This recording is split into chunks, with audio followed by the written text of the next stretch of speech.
Disappointed would be an understatement. The final season of The Umbrella Academy is confusing, rushed, inconsistent, and not at all what I've come to expect from this show. I was really excited for this season. I had such high hopes, but I am baffled. I'm bewildered. I'm perplexed by what I just watched. I don't understand how they wrote this season and thought it was a satisfying conclusion or even a coherent story. I will be getting into spoilers if you want to stop watching, but I can't say go watch the show and come back because I can't recommend that you watch the final season of this show. You might be better off never watching it. I thoroughly did not enjoy it, and I am so bummed by that. The final season of The Umbrella Academy is only 6 episodes instead of its usual 10. In what timeline does that make sense? There are so many characters and plot lines this season that aren't established well or don't get explored enough because they just don't have the time.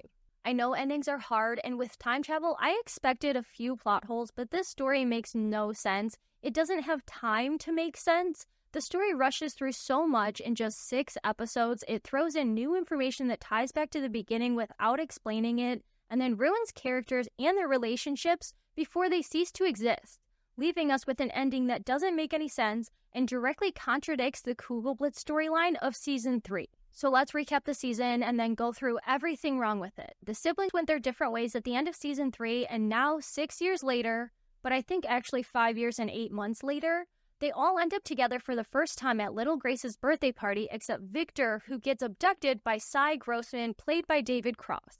The Umbrellas meet up with Cy to rescue Victor, and Cy explains to them that his daughter Jennifer has gotten wrapped up with the Keepers cult and ran away, and he needs their help finding her. Five agrees to help, taking Jennifer's box of artifacts because it has the jar of marigold inside. The group decides not to take the marigold and get their powers back, but Ben tricks the Umbrellas into consuming the marigold so their powers return anyway.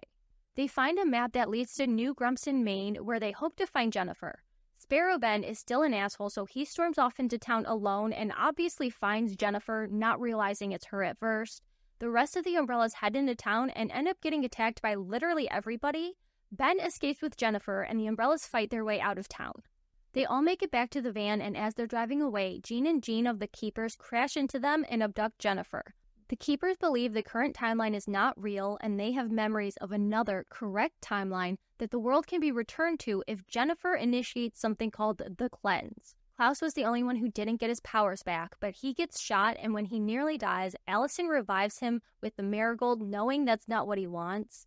They have a fight, and Klaus leaves for a side plot away from everybody else again. Ben leaves to go find Jennifer, and everybody else realizes that nobody remembers how their Ben actually died.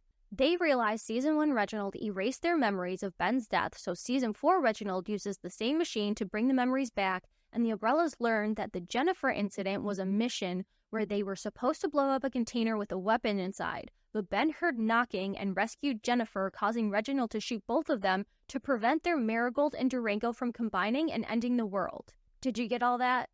Ben finds Jennifer and kills all of the guards on the farm. They escape to a motel where they end up hooking up, which causes a wave of energy that sets off car alarms, shatters glass, and kills the front desk clerk, who spews black liquid.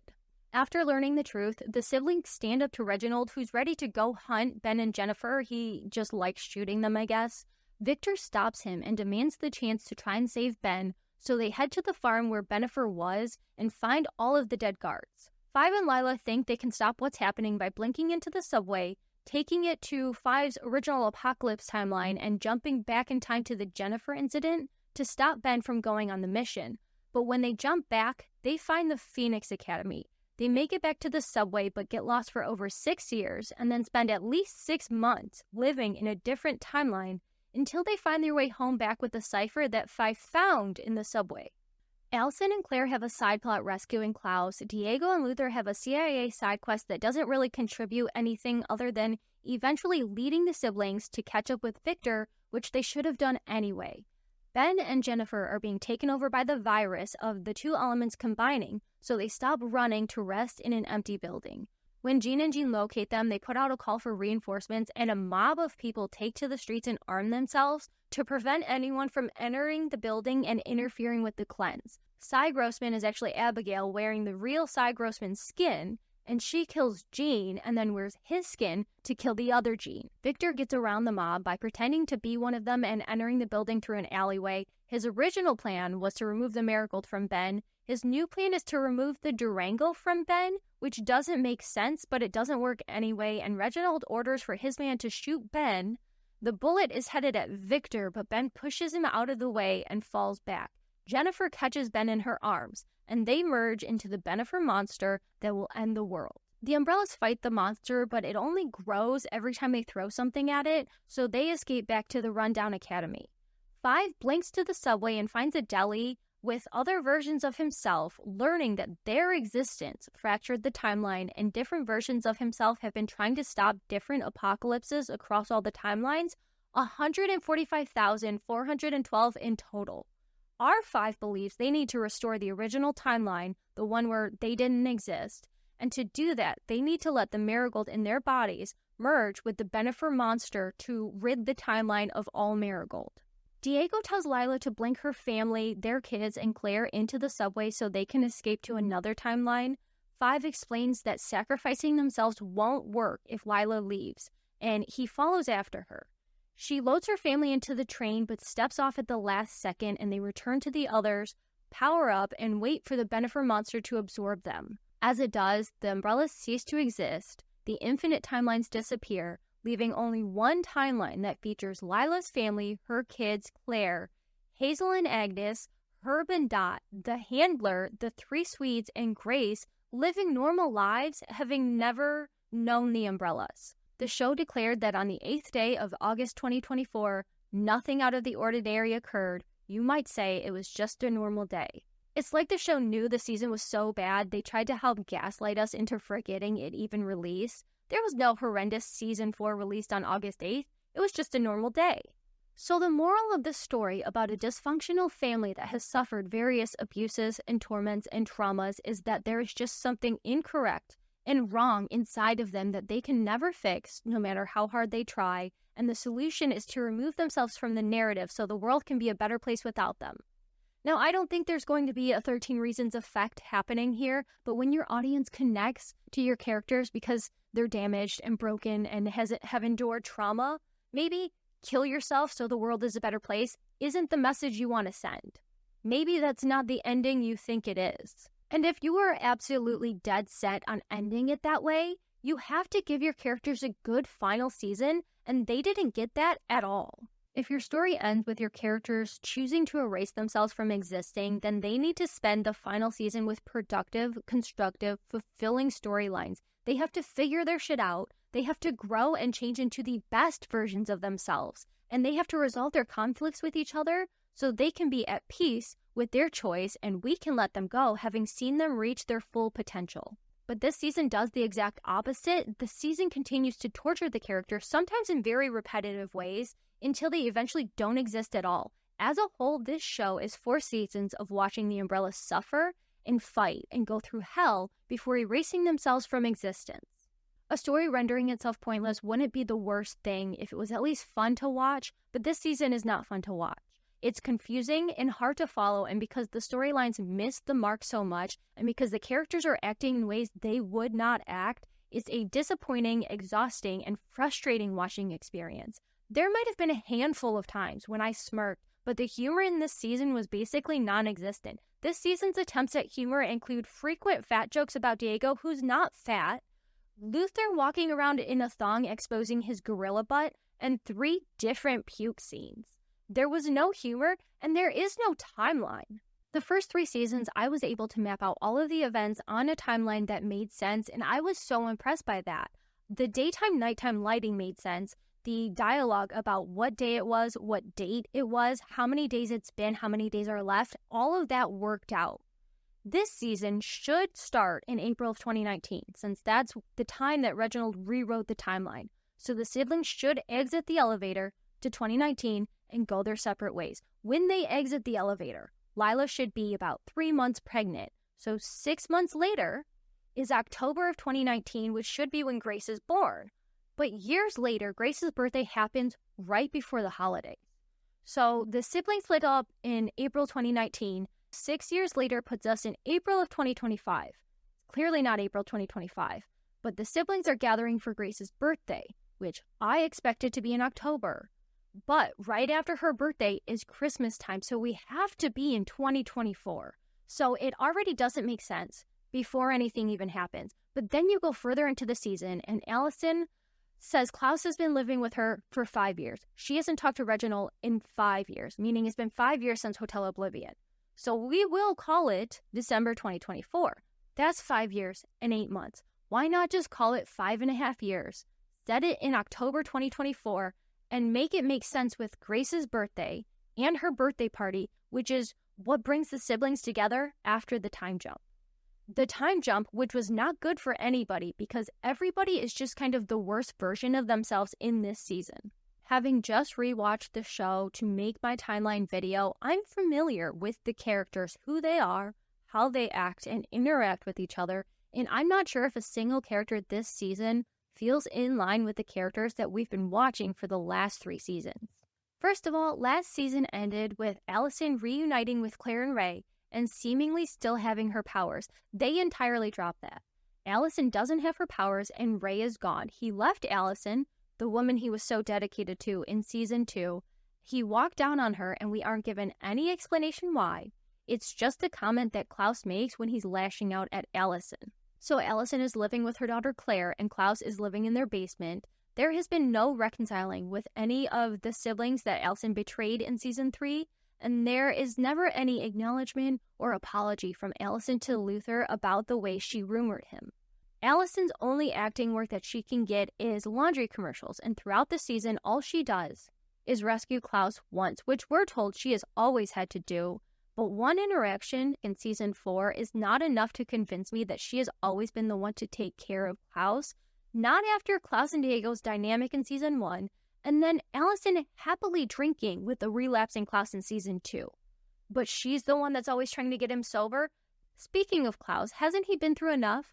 After the time jump, Klaus is 3 years sober and terrified of dying. He has become an anxiety-ridden germaphobe who takes every safety precaution you could think of. When he has the chance to get his powers back, he chooses not to. I don't understand why he would be so fearful about his power and about seeing ghosts again, because he mastered his power at the end of the last season. I know it's been years, but it was a big deal that he finally figured out the extent of his power, but he doesn't want it back because he's afraid of the ghosts, even though he already overcame that, even though it was a whole thing that he already overcame that. Okay, fine, he doesn't want his power, so it's a good thing that he avoids Ben secretly dosing everybody with Marigold, but that doesn't matter, because he gets shot and almost dies, and Allison revives him with the Marigold against his wishes, acknowledging it's not what he wanted them to do, but doing it anyway. And I could have been okay with this if they explored it, what it actually meant for her to bring him back against his will, and how it would affect the trust and the bond that they've supposedly formed as he's been living with them for 3 years. But no, when Klaus isn't happy with it, he lashes out at Allison, who immediately defends her choice, saying that she saved his life. He insults her and the rest of the siblings and storms off at his own side plot where he relapses again, gets locked up and forced to work as a sex medium, letting ghosts possess his body, something we know he doesn't like doing. And then when he escapes, he gets buried alive in a coffin until Allison saves him, because we're supposed to believe that she's always saving him. So by the end of his story, he still doesn't manage to save himself and has to be rescued by Allison. When season 3 ended with Klaus and Luther in the afterlife, and then Klaus following after Luther when they separated and he went to look for Sloane, I thought they were going to be paired up this season. But Luther gets paired up with Diego for a little while, and it's fine, but for some reason, they're both written to be the dumbest versions of themselves. This season turns them into the biggest losers they could become. Luther never finds Sloane, who is also missing from this season. There's 1 or 2 lines acknowledging her absence, but never explaining it. And there's no explanation for Luther being a lunchtime stripper living in the abandoned and run-down Hargreaves home for wayward boys. After everything he's been through, he's right back to living in the academy and going nowhere in life. He doesn't really accomplish anything this season. He takes in Ben, but there's never any connection made, and the only other thing he does is discover there are members of the Keepers in the CIA, but that really doesn't matter. It doesn't matter. Diego does get a little story progression from his CIA subplot, but he starts the season miserable with his life, terrible at his job, all around pathetic and stupid, and for some reason a recurring joke is that he's gotten fat, but he hasn't. And even if he had, that's still not a joke. But Diego is a joke for most of the season since he delusionally believes that 5 is going to get him a job at the CIA, which is the kind of thing he still dreams about, like being a hero. It's like he's obsessed with it in the same way that he was obsessed with saving JFK in season 2. You know, back in season 2, I mean, they ended the last season with the plan to just live their lives and have their baby, and now he's right back to obsessing over being a hero and going on missions in the most pathetic way.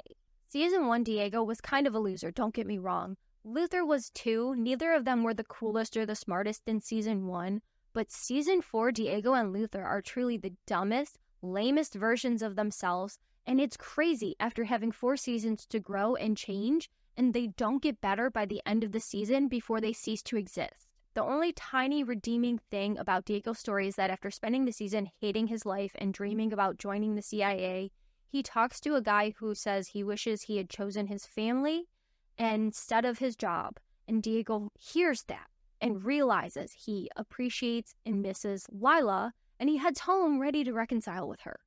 But she... I have to talk about 5 and Lila. Oh, I know. I didn't realize I was getting there. He actually calls her right then to talk to her, but Lila isn't home to answer because she's lost in the subway with 5. So let's talk about that.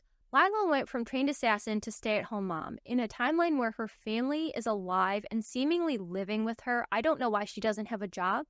Any job, something to get her out of the house. She feels trapped or suffocated or something by her stay-at-home mom life. She doesn't really get the chance to talk about it. But she's been sneaking out and going undercover, infiltrating the keepers to figure out what's going on with them. This leads Diego to think she's cheating on him, which was a fine and maybe funny story to go with until she actually did cheat on him. Thinking that Lila was cheating on him with his brother 5 would have been funny if she did not end up cheating on him with his brother 5. What would have made it funny was the fact it would have been so absurd because they hate each other. And they would never in a million years get together. That's why Diego, even thinking for a second that Lila's cheating on him when we know that it's 5, that's why it's funny. Because it's 5. That would never happen. But it does. In this season, I still saw Lila and 5's interactions as like sibling interactions, like a little sister pestering her grumpy older brother, or wanting to go explore the cool subway that he found, stuff like that, until they forced a romance between the two of them. When the montage of 5 and Lila started, and I saw year 1, I realized they were going to be stuck for years, and then I realized where the show was going to take that. And I don't know what the fuck they were thinking. 5 didn't need a love story. He loved his family. Not every character needs a romantic love story, and giving 5 one at the expense of who he is and Lila and Diego's relationship, all before they cease to exist in the end, is fucking crazy. They could have kept the same story, 5 and Lila getting lost in the underutilized subway without any romance, and it would have actually worked in service of the characters instead of ruining who they are and how they feel about each other before they all die. The worst part of it all is the forced love triangle not only contradicts who the characters are and who they have been, it upsets all of them before the very end of their existence. And again, it just flat out doesn't make sense. They've been building this sibling dynamic. They hated each other, but they've been forced to work together, and they banter and they bicker, but they've become family. So have them get lost in the subway, have them build on that sibling bond, have them build a real trust for each other and accept relying on each other while still having little fights. If you want drama, throw them in a fight where they angrily go their separate ways and survive solo for a while until they find each other again. And Lila is openly happy to see 5. And 5 is secretly happy to have the company of one of his siblings again because he does consider her a sibling. And maybe 5 is stuck on figuring out his cipher, which he has been working on, because there's no timeline where R5 just gives up on getting back to his family. But Lila says something that just like makes it click and helps him progress in figuring out whatever he's stuck on. And I think you can still have that one scene where Lila rests her head on Five's shoulder, but there's no romantic implications. It's just a comfort. It's a little sister leaning on her older brother because she's tired and wants to go home. If you want Five to soften before the end, I think that works fine. While they've been stuck in the subway, Lila has been missing her family. She felt trapped and she was trying to get away from them, but now all she wants is to get back to them. So after Five finally figures out his cipher, they find their way home and Lila is ready to reconnect with Diego, who is also ready to reconcile with her. Five gets back to his siblings, and after finding out that Five and Lila were stuck in the subway for years, and Lila telling everybody about how Five took care of her to kind of embarrass him, the rest of the siblings actually realize how much Five has done to try and save them all, and they appreciate him for once in his life before it doesn't exist anymore. But instead of a reasonable storyline that gives the characters a satisfying conclusion, Five gets a forced love triangle with his brother's wife and pulls a complete 180 on his personality, abandoning his family not once, but twice, and specifically wronging the woman that we are now supposed to believe he's in love with. After 6 years in the subway with Lila, having spent no time trying to create a cipher to get home, Five suggests that they live in one of the timelines for a few days, which turns into months. One day, Five finds the cipher in the subway. So the cipher that he ends up finding that gets him home, it's not even his. He didn't figure it out. He just found it. But he finds the cipher, realizes it's their way home, and hides it from Lila for 5, maybe 6 months. And when he does share it with her and she wants to return home, he tries to talk her out of it. 5, I gotta save my family and stop the apocalypse. Hargreaves tries to convince his brother's wife, whose parents he murdered, to stay with him in a greenhouse in some random timeline instead of returning home to their family and her children. They do return home, and their affair gets discovered, which destroys Five and Diego's relationship right before they die. It's great, and it only gets worse when Diego picks a fight with Five while there's a world-ending monster as the active threat. Five literally says he wants to kill Diego. Lila tells Five it's over, and he blinks to the subway station to abandon his family for a second time. In the subway, he finds a diner that he didn't find while he was lost down there for 6 years, and it's full of other Fives who have apparently given up on stopping their own timeline's apocalypses. Other Fives giving up is fine, but our Five would not leave his family hanging. He would return to them as soon as he could, and he wouldn't abandon them to deal with the cleanse alone. Not only is the romance storyline weird, unnecessary, and out of character, but it's also not the love story they think it is. Five claims to love Lila, but when he finds the cipher and keeps it a secret and later tries to convince her to stay in the greenhouse timeline, he's putting keeping her with him above everything else and calling it love, which is exactly what Reginald did when he brought Abigail back to life. So he could keep her with him believing that's love. And she specifically tells him that's not love, that's hubris. So why is Five willing to abandon his family and let the cleanse end the world just so he can live with Lila any different? There is so much they could have done with Five this season. There's so much I wanted them to do with Five and the commission and the subway, and instead they just destroyed his character for a canon love story that should have been a fanfic. The only character that was given a real final season storyline was Victor, which is weird because I thought this was Ben's season. But Victor's role in this season is 1, to confront Reginald and say his piece, even though this is a different Reginald, and I don't know why Victor is still hung up on this. And 2, to try and rescue Ben, but ultimately fail. I don't know why this season turned my favorite characters into characters that I didn't recognize and didn't care about. Victor starts the season getting dumped, apparently again, because he's dated every woman in town, but we never find out why his relationships are failing. Does he not communicate? Is he emotionally unavailable? Is he cheating on them? Or is he just boring to be around? Who knows? He gets kidnapped very temporarily, gets his powers back, and ends up teaming up with Reginald to track down Ben with the intention of saving him before he accidentally ends the world. That's fine. With Ben saving Seven in season 2, I think there was more potential of what they could have done having Victor save Ben, but he doesn't succeed anyway because the season was written to make everything worse before it all ends. Except things don't get worse for Reginald of all people. By the end, Reginald does die, but he's not put through hell like everybody else. The worst thing that happens to Reginald, who is arguably the cause for all of the pain and suffering and disasters and apocalypses that we have witnessed in the last 3 seasons and become aware of during this season happening in all the other timelines, is that he has to admit he's wrong before dying with his beloved wife by his side. The Marigold infecting the mothers, bringing the siblings into existence, is what caused the one single timeline to fracture, and the existence of Marigold in a timeline pulls it towards an inevitable apocalypse in one way or another. Reginald is the one who released the Marigold. He is the one who started all of this and brought the siblings into existence by no fault or choice of their own.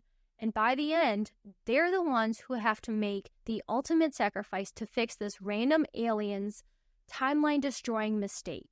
Even more frustrating is that we don't get any more backstory on Reginald, his alien species, why he left their planet to come to Earth in the first place, and we don't get any information on Abigail, who turns out to be the season's main villain. All I knew about Abigail going into this season is that she played the violin, and she was dying on their alien planet a long time ago. What I learned about Abigail this season is that she synthesized Marigold, accidentally destroying her alien planet as a result, and enacted a plan to destroy her new planet because Reginald shouldn't have brought her back to life. She thought death was her penance for destroying her home planet, so she decided to punish Reginald for bringing her back to life by destroying the planet on purpose this time. Abigail sets forth the cleanse, which is just another apocalypse. Her plan is to end the world. She has no reason to know about the timelines. She has no reason to believe that the siblings will eventually figure out they have to sacrifice themselves to restore the one timeline. She is just ending the world to get back at Reginald. She is just like him. She spends the season using and manipulating the siblings into triggering the cleanse. She dooms all of the siblings by slipping them the Marigold because she can't get the Marigold to Jennifer herself. It's hard to follow, but Abigail shows up as Cy Grossman, meaning she murdered that real guy, and tricks the siblings into regaining their powers and extracting Jennifer from the town that Reginald is protecting her in. Her only goal is to use them to trigger the cleanse. The cleanse might be the worst apocalypse they could have come up with because it relies on the pairing of Ben and Jennifer, who aren't given anything to do, who don't have any depth, who don't have any chemistry, who aren't fun to watch, and aren't sympathetic to us in any way. I don't like Ben, and I don't know Jennifer. I feel like I'm repeating myself, but this was a final season. Why is Sparrow Ben still an asshole, and why does he never change? I don't know if Ben makes it a single scene with the siblings without insulting them, and even to Jennifer, Ben is an asshole most of the time. And Jennifer, from the Jennifer incident, is a nobody. She is a random woman who inexplicably has Durango inside of her. In this timeline, she was rescued from the inside of a giant squid at age 6 and placed into an elaborate fake town that Reginald constructed to keep her from coming in contact with Marigold. In our original timeline, and also the Sparrow and Phoenix timelines, Reginald sends the Academy members on a mission to destroy a weapon, which is actually Jennifer. In those timelines, he has no problems sending the kids to kill her to prevent her Durango from triggering the cleanse. And actually, in the Umbrella timeline, Ben tries to rescue Jennifer, so Reginald kills both of them in front of the Umbrellas and then erases their memories. This is another plot line that directly conflicts what we already know, because the siblings have called it the Jennifer incident, which they have no reason to do if their memories have been erased. And Sparrow Ben clearly survived the mission in his timeline, but started to draw Jennifer as if he remembered her. So instead of having Reginald murder Umbrella Ben, just leave it as a tragic accident. As Ben was setting up the bomb, the Umbrellas leave him just as we saw. He set the bomb, heard knocking inside, and when he went to rescue Jennifer, who he couldn't really see in the dark container, he accidentally falls in, and they're both unable to escape before the bomb destroys them both. This way, it's still an accident, and they still both end up dead, which prevents the cleanse, and the Umbrellas still don't know the full truth about the mission or what they were trying to destroy or why. And in the Sparrow timeline, the difference is that Sparrow Ben doesn't try to rescue Jennifer. He knows the bomb is set and he needs to get away before it goes off, so he leaves her there to die. That's why he draws her in the Sparrow timeline. That's why he doesn't recognize her in this timeline because he didn't actually see her. And that's why he's drawn to her in this timeline, is because he crossed paths with her earlier in his existence. It leaves us in the same place overall without contradicting what we already know and actually working in favor of the story and keeping in line with the characters. We know Reginald is awful. We don't need him murdering Ben to be the Jennifer incident. And the fact that Reginald murdering Ben requires the introduction of memory erasing and memory restoring technology just shows how unnecessary it was. The Jennifer incident being a mission where Sparrow Ben left Jennifer to die sets up some kind of redemption arc where he works through the guilt he feels over that original mission as he's motivated to save Jennifer in this timeline, not just randomly run away with her because they have some weird instant love connection that doesn't make any sense. Jennifer's whole deal, being a Durango host, being the only Durango host and nothing else, is boring and unnecessary. I don't know how to fix it and I don't even want to try. Also boring and unnecessary were the Keepers. They barely did anything this season. Jean and Jean were set up to be fun and kooky characters, but they did not bring anything of value to this show, and I don't think I enjoyed any of their scenes. The only way they even moved the plot forward was to take Jennifer from being with all of the siblings to being alone so Ben could go find her on his own. And then they called cult members to protect the building to ensure that Ben and Jennifer completed the cleanse, like Abigail wanted, only for her to murder both of them. This season of The Umbrella Academy didn't make any sense. It destroyed characters that we already knew and didn't give any depth or backstory to the new characters we were introduced to. We didn't get any answers to so many of the questions we've had, and the answers we did get were fucking nonsense. Introducing Durango, the multiverse, the subway system, Abigail, Jennifer, and the Keepers all in a shortened season makes no sense. Giving the characters garbage storylines and no resolution before they cease to exist makes no sense. Ending the show with one restored timeline where random characters from previous seasons all exist in perfect harmony makes no sense, especially when you consider that Claire, Little Grace, and the twins, who were never even named, existing in a timeline where they were never born because their mothers don't exist, is a paradox that should create a Kugelblitz. As much as I was looking forward to the fourth and final season, I almost wish the show had been canceled. This season might be so bad that it ruins the entire show for me. I don't know how I'm supposed to go back and watch the first couple seasons knowing this is where it ends, knowing this is how it ends. It's not even enjoyable to watch. The plot holes, the inconsistencies, the unsatisfying storylines, the way they spend another season putting these characters through bullshit. It's so in your face, blatantly bad, and counter to everything that's come before it that you can't overlook it. You can't just watch and enjoy the show because there's nothing in this season to enjoy. Ben is still an asshole. He never changes. He forces the siblings to get their powers back even though he didn't have to. He could have just taken the marigold himself, and that's it. There was no reason that the rest of them had to take it. When I saw him pocket the marigold, I thought he was just going to take it for himself. And building on that, forget Jennifer and the cleanse. Ben could have just taken too much marigold, and that turns him into the threat of this season. His body can't handle all of the marigold, and he's on track to lose control of his powers and end the world. Even though Victor doesn't want his powers back, he takes what's left of the marigold, so he can use his power to transfer the excess marigold from Ben to each of the siblings, and they all share and take on that burden of having the marigold back because it's the only way to save Ben. It gives Victor the chance to save Ben, like Ben saved him in season 2. It gives the siblings the chance to save Ben because they couldn't save Ben on their mission. It brings them together. It doesn't require the introduction of a new element or apocalypse. It builds on what already exists, and it ends with the family coming together to save the world and save Ben, and that's literally the whole point.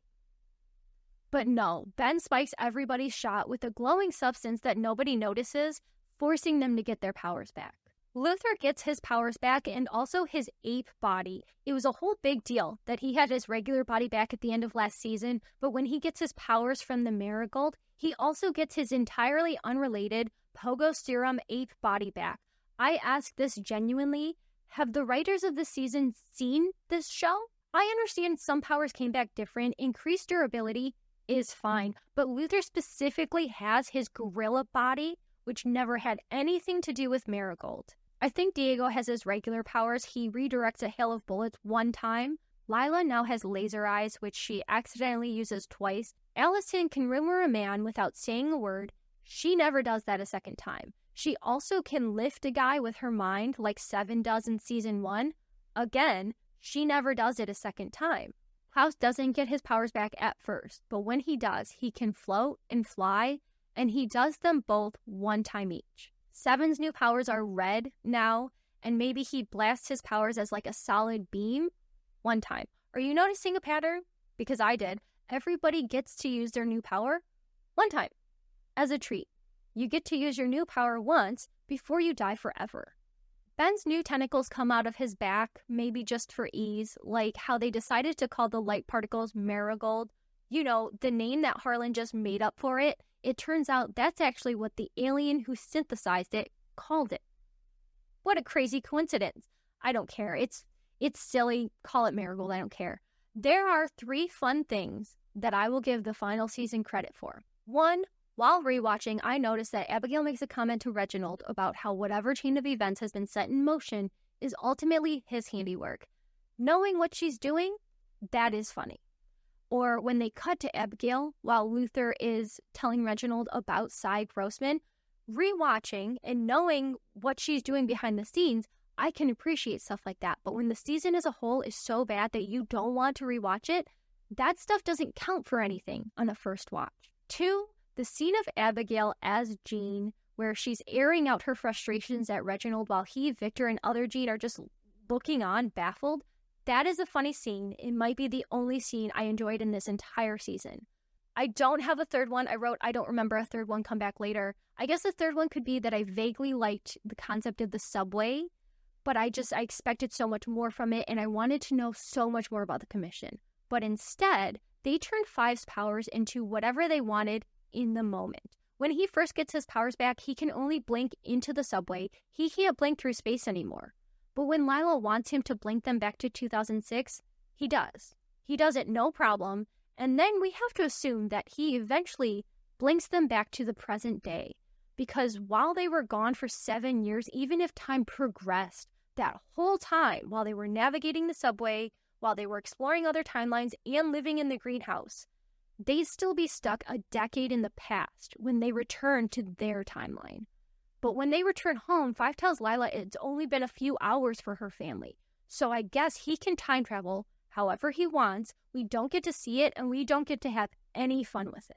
Going into the season, I had a little idea about Reginald and Five fighting over the timeline and being stuck in a loop. Like Reginald trying to control the timeline and Five trying to keep it intact. But they don't always know that they're fighting against each other because it's different iterations of themselves or different points in time.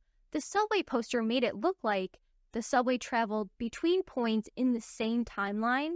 So I thought maybe Five studied the subway and used his powers to create the commission, and this season they'd discover a way to beat Reginald for good. I don't know how, but we didn't get anything close to that, so it doesn't matter.